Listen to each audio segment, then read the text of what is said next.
tumawag po sa akin si former Congressman Mike Defensor.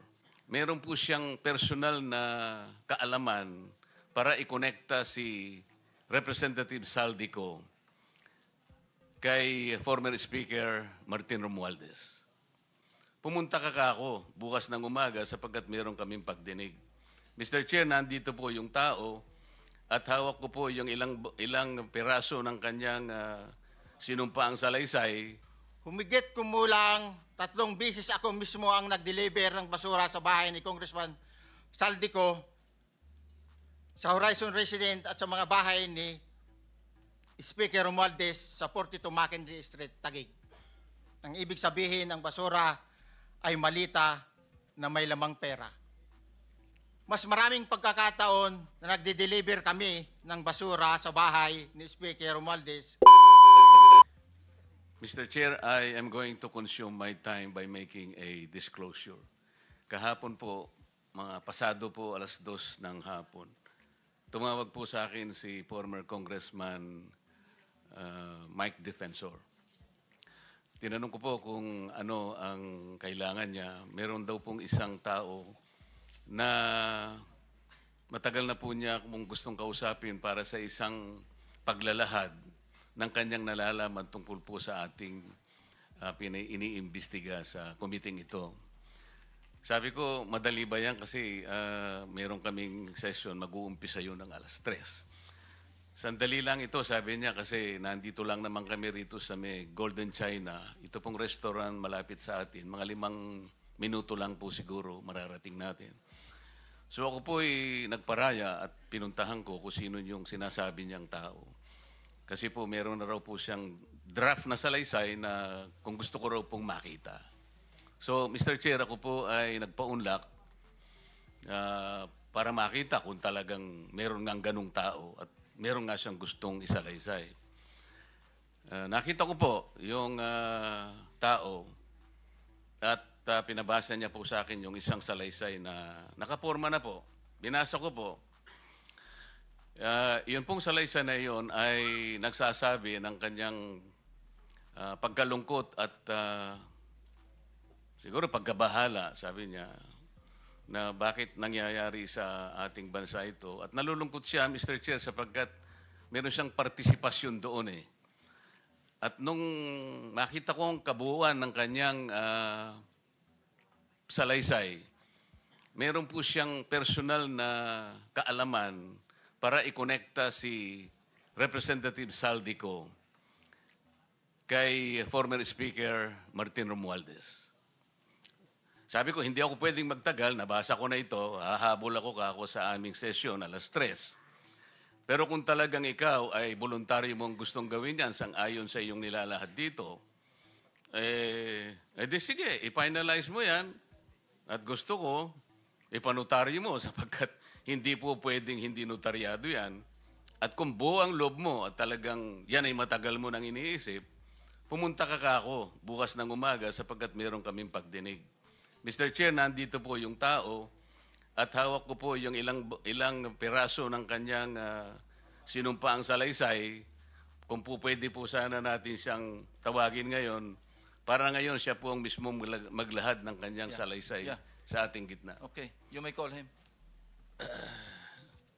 Mr. Chair, I'm calling Mr. Orly Regala Gutesa para po humarap sa atin. Mr. Gutesa, kayo po ay umupo dito sa may gitna. Pakibigyan mo ng copy si Mr. Chair. Bigyan mo si Chair. Mr. President. Bigyan mo si Mr. President.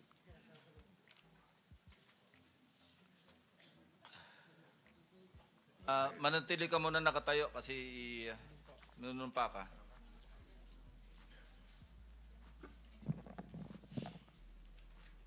Raise your right hand. Yeah.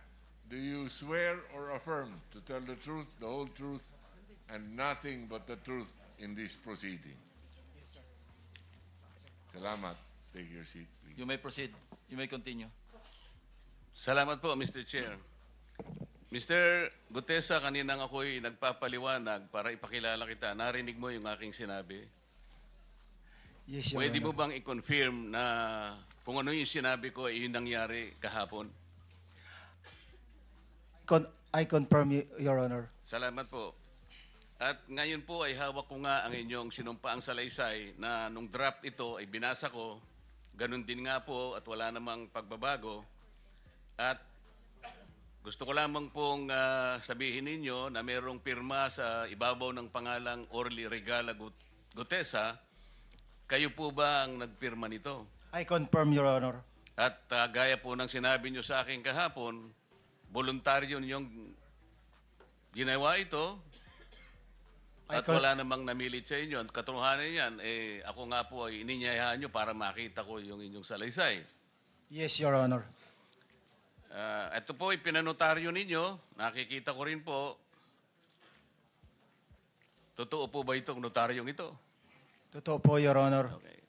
Ngayon, kayo na po ang magbasa para sa ganun ay marinig po ng buong kapulungan. Pwede po niyong basahin ang inyong salaysay. Maraming salamat, Your Honor. Mr. Chair, can he proceed? He may proceed. Ako po'y nagpapasalamat sa pagkakataong ito. Sa Senate Blue Ribbon Committee, Senador Ping Lacson, sir. At sa iba pang member na nandito po. Ako po si Orly Gutesa, may asawa, nasa tamang edad, Pilipino. Makatapos makapanumpa na ngayon sa umiiral na batas ay nagsasaad at naglalahad ng gaya ng mga sumusunod. Ako po ay lumabas upang magsalita sa isyu na ito. Bilang isang dating sundalo, inaalay ko ang aking buhay para sa ating bansa. Sa pagkakataong ito, nagdesisyon akong magsalita at maglabas dahil ayokong maging masama ang kinabukasan ng aking mga anak, apo ko sa darating na panahon. Ayoko pong naririnig ko at napapanood ko sa pagdinig ng Blue Ribbon Committee. At ngayon ko po napagdugtong-dugtong yung naging partisipasyon ko po sa anomalya at korupsyon na ginawa at lumalabas sa hearing na ito. Yung palang pera na binubuhat namin at dinideliver mula sa masamang gawain na nagdulot ng baha na ikinamatay ng tao at imbis na gamitin ang pera sa edukasyon, medikal at programa na mapunta lamang pala sa bulsa ng mga politiko. Mabigat po sa akin magsalita dahil may pamilya ako. 4 ang anak ko, nag-aaral pa. May asawa ako at nangangalaga sa aking mga anak at marami akong kasama sa operasyon na may kinalaman sa ibabahagi ko sa inyo. Nagtatrabaho lang po kami ng mga kasama kong sundalo sa Philippine Marines. Huwag sana isipin na aking mga kasama na nagtatraidor ako. Ako sa aming trabaho at pinagsamahan dahil pare-parehas kaming may pamilya at gusto lang naman naming ayusin ang kinabukasan ng bawat isa. Wala akong iniisip na kapahamakan para sa kanila, bagkos ang gusto ko lang maiayos ang kinabukasan ng bayan at lahat kami. Noong December 5, 2004, na-hire ako bilang security consultant sa Ako Bicol Party List or AKB kay Congressman Saldico. At nasimulan ang duty ko kay Congressman Saldico. Bawat umaga, nagre-report ako sa BGC sa Horizon, sa Bonifacio Global City, kung saan nakatira si Kong Saldico. Tuwing may duty at detailed ako sa basura, it means itong basura, ito yung box ng pera na pinag-uusapan natin sa kasalukuyan. Mr. Gutesa, mag-stick ka lang sa binabasa mo. Huwag ka nang nag-a-adlib. Kung ano yung nandito, basahin mo lang. Yes, Your Honor. Tuwing may duty detail ako sa basura, pumupunta kami sa 28 Ladybug Corner, Dragonfly, Valle Verde 6, Pasig City. Tagabuhat lang ako ng malita ng basura. Ang ibig sabihin ng basura ay malita na may lamang pera. Ang bawat malita ay may lamang humigit kumulang 48 million pesos.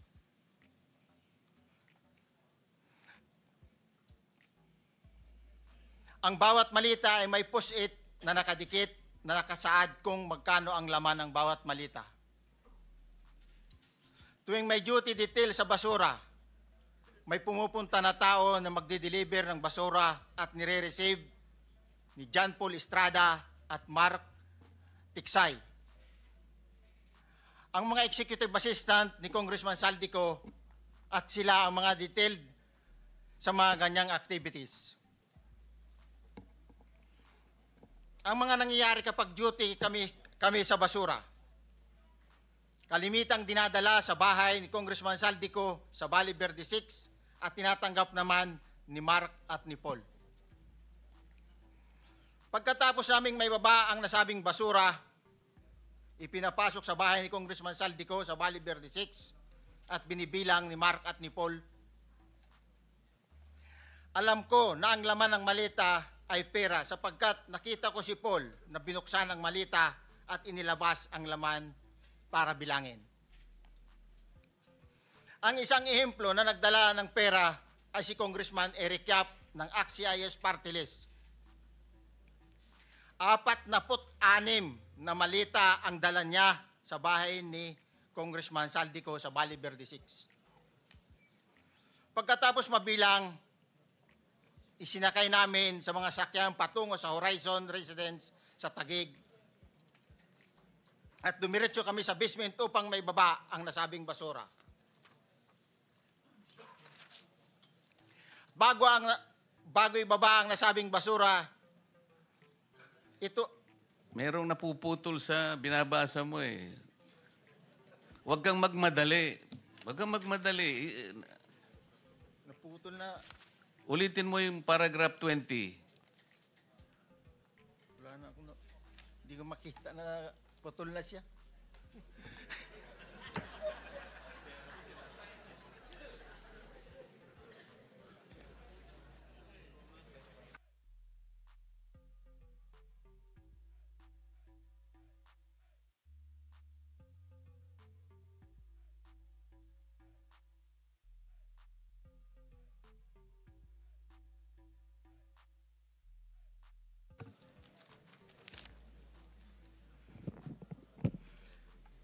Pagkatapos, mabilang ang sinasakay namin sa mga sakyang patungo sa Horizon Residence, Taguig. Pagdating sa Horizon Residence, dumidiretso kami sa basement upang maibaba ang nasabing basura at dalhin sa unit ni Congressman Saldico sa 56th floor sa nasabing lugar kung saan siya nakatira. Bago ibaba ang nasabing basura, ito ay bawas na. Halimbawa, nag-akyat kami ng 46 na malita. Ibababa lamang namin ay 35 malita para i-deliver sa bahay ni House Speaker Martin Romualdez sa 42 McKinley Street, Taguig. Ang labing isang malita ay naiwan sa taas ng 56th floor sa Horizon Residence. Humigit kumulang 3 beses ako mismo ang nag-deliver ng basura sa bahay ni Congressman Saldico sa Horizon Residence at sa mga bahay ni Speaker Romualdez sa 42 McKinley Street, Taguig. Mas maraming pagkakataon na nagde-deliver kami ng basura sa bahay ni Speaker Romualdez at sa bahay ni Congressman Saldico dahil iba-iba kaming mga nakadetailed na close-in, back-up at advance party na nagkakaroon ng rotation. Sa huli, ako po ay nagnanais na mapasailalim sa Witness Protection Program dahil alam ko po nanganganib ang buhay ko at ang aking pamilya sa ginawa kong paglalahad na ito. Sa katotohanan na ang lahat ay nilagdaan ko, ang salaysay na ito ay kusang loob at walang anumang pamimilit at bunsod lamang ng hangarin matulungan ang ating bansa. Ito po ay nilagdaan ko, Your Honor. Thank you, Orly. Before you proceed, meron lang ako papakitang litrato sa iyo, no? I-confirm mo, kasama na rin si Bryce, kung yan ba si Paul na binabanggit mo. I confirm, Your Honor. Yun nga po, Your Honor. Siya po. Okay, so, yeah, for the record, andito po yung litrato nung binabanggit na si Paul. Ang palyado nito.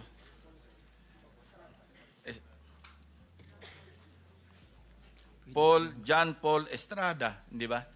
Yes, Your Honor. Oh, sige. Thank you very much. You may continue, Senator Marcoleta. Thank you, Mr. Chair. Mr. Gutesa, dito sa iyong paglalahad ay gumawa ka ng isang paghalimbawa. Inihalimbawa mo si Congressman Eric Yap, ngunit isang tagpo lang yun eh. Ikaw ay na-hire ni Representative Saldico, sabi mo rito, ay December 5, 2024 pa. Yes, Your Honor. Sa pagkakaalam mo, mga ilang beses kayong gumagawa ng bagay na ito. Ibig sabihin, yung pagdi-deliver ng pera, sa natatandaan mo, gaano kadalas ang pagdi-deliver? Kasi ang ginawa mo kanina ay isang example lang. Pwede mo bang ipaliwanag?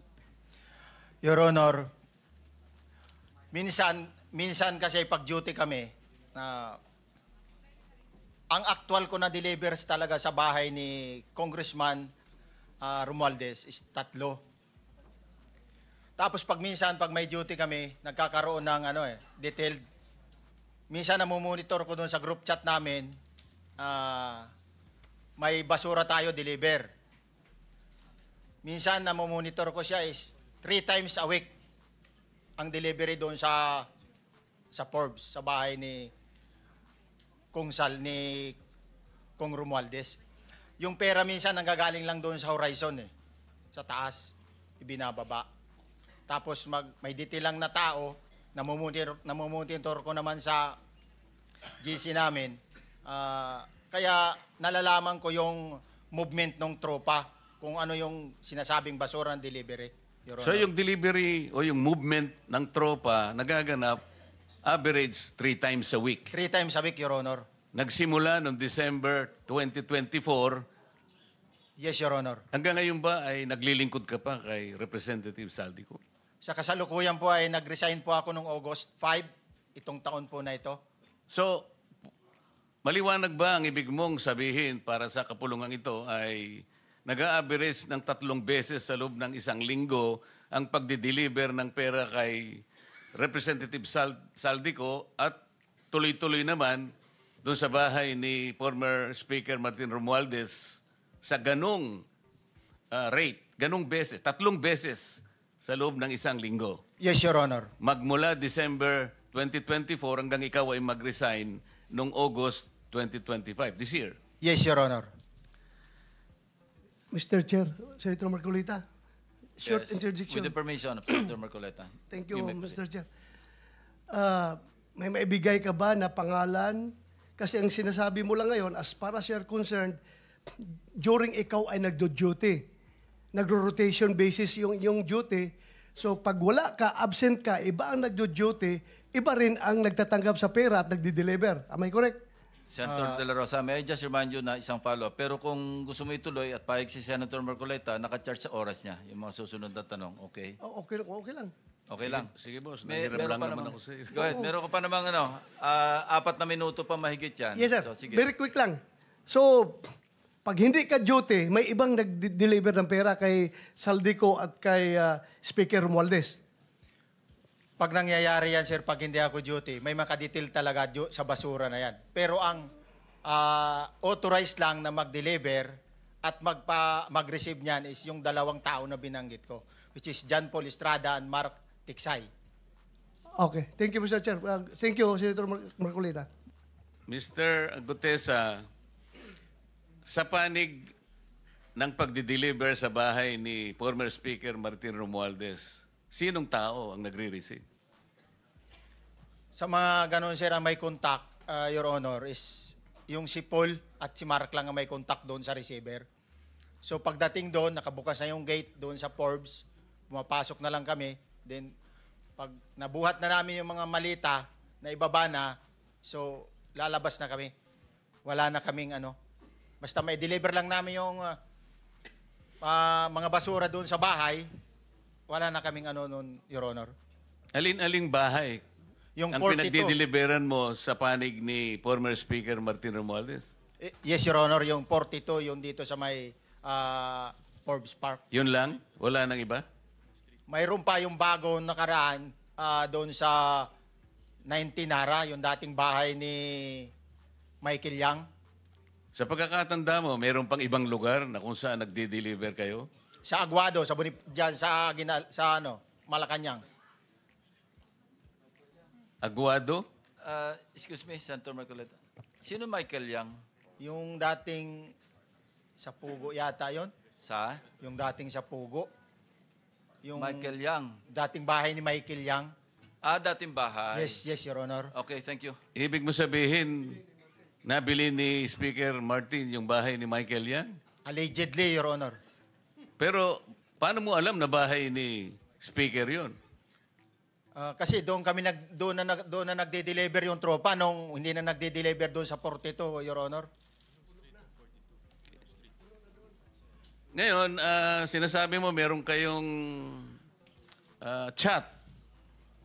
Nagagamit mo yung chat para ma-monitor mo yung rate ng delivery at kung sino-sino yung nagdi-deliver? During the time nung nandoon pa ako, Your Honor. Mr. Chair, salamat po at baka meron pa pong Thank you. gustong itanong ating May mga kasama. papakita pa ako isang litrato pa, no? Identify mo lang siya. Sino yan? Mark Tiksay, Your Honor. Meron pa ba nakakakilala sa kanya bukod sa'yo? Dito? Wala.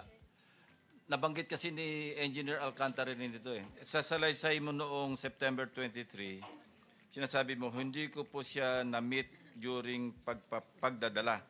Ang tao niya po ay may alias lang na Paul at Mark. Na-meet mo ito si Mark, Engineer?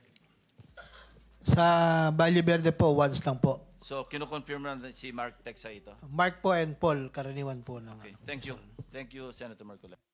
Mr. Chair, may tatanong lang po kung Yes. with the permission of Yeah, okay. Senator Marcoleta. Mr. Orly, sabi niyo po 46 na maleta na nagkakalaman po ng 48 million bawat isa. Tama po ba? Based doon po sa level nung malita na nakita ko, Your Honor. Paano po nalaman ninyo na 48 million po ang laman ng bawat isa? Kasi bawat malita po, mayroon siyang post-it na nakalagay, may sign na 48. Lahat po yun may 48. Yes, Your Honor. So, yung 46 maleta, 48 million ang laman ay nagkakahalaga po ng 2.2 billion. Alam niyo po ba yan kung 3 times a week ang sinasabi ninyo ang delivery? Based sa my experience, doon lang ako naka-experience ng 46 nung time na yon, Your Honor. Hindi naman po every week or monthly ito. Yes, Your Honor. So at one point, yung 46 na maleta, 48 million ang laman, 46 times 48 million ay 2.2 billion. Excuse me, Senator Marcoleta, paubaya mo na sa kanya yung oras na naiwanan mo, now 1 minute. Isang tanong na lang. Sige, okay. 2.2 billion. Ganun po yung multiplication eh. Siguro, Your Honor, yun ang lumalabas. So one time lang po ito. One time lang po, yung time ko lang yan, nung panahon na na-identify ko si Congressman Yap, Your Honor. Alright, maraming salamat po. Thank you. Yung paghalimbawa mo, kaya mo ginawa, dahil yun ang pinakamalaki. Yes, Your Honor. Pero pangkaraniwan, dahil 3 times a week, mga ilan sa tingin mo yung karaniwang na i-deliver? Ilang maleta? Usually, pag nanggagaling na sa Horizon, na idine-deliver na doon sa Forbes, minsan mayroong 15 or kaya 18. ang malita. Pero yung malalaking malita yon na nagre-rate yung bawat malita minsan mayroong 48, may 50. Sa mga tweet, Mr. Gutesa, pangkaraniwan, 15 to, 15 to, ano Your Honor? yun ang average, pangkaraniwan. Yes, Your Honor. Yung nabanggit mong nabigla ka sapagkat malaki, 48, yun lang kay Congressman Eric Yap.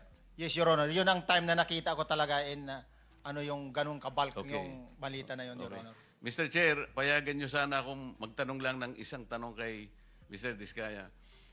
Mr. Diskaya, naalala mo, nagkaroon ka ng supplemental affidavit na binasa mo dito. Medyo mahaba pa nga eh, di ba? Naalala mo yung nakaraan?